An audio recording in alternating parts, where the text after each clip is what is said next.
Үш себепті құлшылық ғибадаттардың сауабы еселенеді. Яғни кез келген құлшылығымыздың, зікіріміздің, ғибадатымыздың, ізгі амалымыздың сауаптарын еселейтін үш себеп бар. Біріншісі уақыт, мекен және адамның өзі.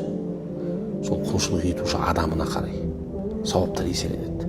Бірінші уақыт, мысалға Рамазан айы. Рамазан айы кез келген ізгі амал. Пайғамбарымыздан сұрайды ғой, әй садақатин афдал я Расулалла, садақаның ең абзалы қайсысы деген кезде Рамазанда берілген садақа. Мысалға омраға қатысты айтылған кезде Рамазанда өтілген омра менімен қажылық жасағанмен бірдей деп пайғамбар саллаллаху алейхи вассалам. Яғни омраны қажылық дәрежесіне көтергенне Рамазан уақыт. Садақаны еселіп тұрған нәрсене Рамазан. Сәлманнан жеткен хадисте пайғамбар саллаллаху алейхи вассалам айтады, Рамазанда орындалған әрбір нәпіл құлшылық парызға тең болады, парыздар 70 есе еселенеді. Оны еселеп тұрған нәрсе не? Рамазан, уақыт. Уақытына қарай Рамазан болуы мүмкін. Басқа күндерде жұма, қадір түні секілді уақыттар біздің құлшылығымыздың сауабын еселейді. Екінші мекен. Меккеде, харамда, Қағбаның жанында өтелген құлшылық, айтылған дұға зікірменен